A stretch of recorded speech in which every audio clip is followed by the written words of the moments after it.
வீடான 3ஆம் படை வீடான பழனியில் அனைத்துலக முத்தமிழ் முருகன் மாநாட்டை ஆதீனங்கள் குத்துவிளக்கேற்றி தொடங்கி வைத்தனர். அதன் நேரலை காட்சிகளை பார்த்து வருகிறோம். கூடுதல் விவரங்களை செய்தியாளர் வசந்த் வழங்க கேட்கலாம். வசந்த், அங்கு ஏற்பாடுகள் எவ்வாறு போய்கொண்டிருக்கிறது? யாரெல்லாம் வந்திருக்கிறார்கள்?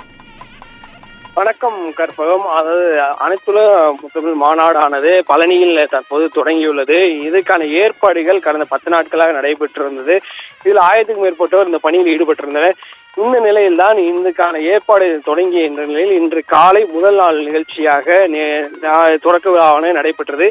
இந்த விழாவில் குத்துவிளக்கு ஏற்றி இந்த நிகழ்ச்சியை முதலாவதாக தருமபுரி ஆதீனம் ஞானசம்பத் பரசுராமி சாமிகள் வந்து தொடங்கி வைத்தார். அவருடன் குன்றக்குடி ஆதீனம், திருவண்ணாமலை ஆதீனம், குன்றக்குடி பொன்னமலை அடிகளாக இருக்கிறார். அதே போல் மதுரை ஆதீனம் அரியர தேசிய ஞானசம்பந்த பரசுராமி சாமிகள் உடன் இருந்தனர். அதை போல மயிலம் ஆதீனம் வந்து சிவஞான பாளைய சாமிகள் அவங்க வந்து இந்த குத்துவிளக்கு ஏற்றி தொடங்கியிருந்தனர். அதை தொடர்ந்து தான் அமைச்சர்கள் சேகர் பாபு, திண்டுக்கல்லுடைய அமைச்சர், உள்ளாட்சித்துறை அமைச்சர் பெரியசாமி, உணவு மற்றும் உணவுத்துறை அமைச்சர் சக்கரபாணி உள்ளிட்டோர் இதற்கான ரிப்பனை வெட்டி அந்த நுழைவாயில் இருக்கக்கூடிய அந்த நுழைவாயிலை தொடர்ந்து வைத்தனர். அதை தொடர்ந்து கொடியேற்றும் விழாவானது நடைபெற்றது.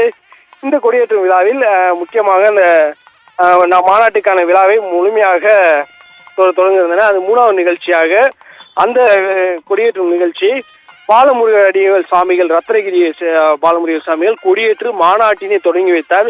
உடன் இந்து சமய நலத்துறை அமைச்சர் சேகர் பாபு, ஊரக வளர்ச்சித்துறை அமைச்சர் பெரியசாமி, உணவுத்துறை அமைச்சர் அனைவரும் உள்ளனர். இந்த மாநாட்டில் சொல்லப்போனால் தற்போது தொடங்கியுள்ளது. இதில் ஆதீனங்கள் பலரும் கலந்து கொண்டுள்ளனர். ஆன்மீக சொற்பொழிவு பலரும் கலந்து கொண்டனர். வெளிநாட்டிலே சேர்ந்து 268 பேர் பதிவு செய்துள்ளனர். தற்போது 168 பேருக்கு மேல் தற்போது இங்கே வந்துள்ளனர். இவர்கள் அனைவருமே ஏற்பாடு செய்யப்பட்டுள்ளது. இவர்களுக்கு இருக்கையானது முழுமையாக வசதிகள் செய்யப்பட்டுள்ளது. தொடங்கிய நிகழ்ச்சியை தொடங்கிய அமைச்சர்களுக்கும் சரி, இருக்கக்கூடிய முக்கிய விஐபிகள் சொல்லக்கூடிய முக்கிய விருந்தினர்களுக்கும் அதற்கான ஏற்பாடுகள் செய்யப்பட்டுள்ளது. அதே போல் பொதுமக்கள் கண்டுகளிக்க LED திரைகள், அதற்கான அனுமதி வழங்கப்பட்டவர்களுக்கு அந்த அரங்கத்தில் 5000 பேர் மேற்பட்டவர் இருக்கலாம். அந்த அரங்கத்திற்கான ஏற்பாடுகளும் செய்து அந்த 5000 பேரும் தற்போது உள்ளே வர தொடங்கியுள்ளனர். இவர்களுக்கு முன்னதாக இங்கே வரும் நிகழ்ச்சி தொடங்குவதற்கு முன்னதாகவே இவர்களுக்கு ஏற்பாடுகள் பல்வேறு ஏற்பாடுகள் செய்யப்பட்டுள்ளது. முழுமையாக இங்கே வரும் அனைவருக்குமே உணவு ஏற்பாடு செய்யப்பட்டுள்ளது. உணவு வழங்குவதற்கான ஏற்பாடு செய்து அந்த உணவை தற்போது அங்கு வழங்கப்பட்டு வருகிறது. அதே போல் மருத்துவ வசதியானது அங்கங்கு வைக்கப்பட்டுள்ளது. அதே போல் தீய அணைப்பதற்கு அதுக்காக முன்னெச்சரிக்கை நடவடிக்கைகளுக்காக வசதிகள் செய்யப்பட்டுள்ளது. இதை தொடர்ந்து சிறப்பு பேருந்துகளானது பழனிக்கு தற்போது ஏற்படுத்தின இந்த சிறப்பு பேருந்து மூலம் இந்த சொல்லக்கூடிய கல்லூரி வாசலிலே அதுக்கான ஏற்பாடுகள் நடைபெற்று கொண்டிருக்கு. அந்த கல்லூரி வாசலில் அவர்கள் வந்து ஏற்பாடு மூலம் அங்கே வந்து இறங்கிக் கொள்ளலாம். அதை சொல்லக்கூடிய என்ட்ரன்ஸ் சொல்லக்கூடிய நுழைவாயில் பகுதியிலே பஸ்ஸால் நிறுத்தப்பட்டு அங்கிருந்து உள்ளே வந்து வருகிறார்கள். அனைவருக்குமே அடிப்படை வசதிகளாக குடிநீர், கழிப்பறை உள்ளிட்ட வசதிகள் வந்துள்ளது. இதே போல் அனைத்து வசதிகளும் உள்ளே ஒரு மாநாட்டுக்கான வசதிகள் செய்யப்பட்டுள்ளது.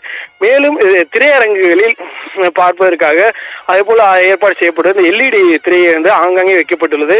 இதன் மூலம் வெளியே இருக்கக்கூடியவர்கள் அங்கே எல்லாம் இருக்கக்கூடிய உணவுக்கூடங்கள், வெளியே இருக்க பகுதிகள், சொல்லக்கூடிய நுழைவாயில் உள்ளிட்ட பகுதிகளில் LED திரைகள் அமைக்கப்பட்டிருக்கிறது. இந்த திரைகள் மூலம் இங்கு வெளியிருக்கும் மக்களும் இந்த நிகழ்ச்சியை பார்க்கலாம் என்ற ஏற்பாடு செய்யப்பட்டுள்ளது. இதுபோல் பல்வேறு ஏற்பாடுகள் செய்யப்பட்டு நிகழ்ச்சி தற்போது தொடங்கியுள்ளது. இதில் முக்கியமாக ஆதீனங்கள் தற்போது கலந்து கொண்டுள்ளனர். அதே போல் இலங்கையிலிருந்து கிழக்கு மாகாண ஆளுநர் செந்தில் தொண்டைமான் கலந்து கொண்டுள்ளார். அதே போல் மலேசியாவிலிருந்து வரப்பட்டுள்ள முக்கிய நிர்வாகிகள் பலரும் கலந்து கொண்டனர். இந்த மாநாட்டில் வெளிநாட்டிலிருந்து பல்வேறு சிறப்புகள் அழைக்கப்பட்டிருக்கிறார். அவர்கள் கலந்து கொண்டுள்ளனர். உள்ளிட்ட தொடர்ச்சியாக அனைவரும் தற்போது இந்த விழா மேடைக்கு வந்து கொண்டுள்ளனர். கற்பகம், உங்கள் விவரங்களுக்கு நன்றி வசந்த்.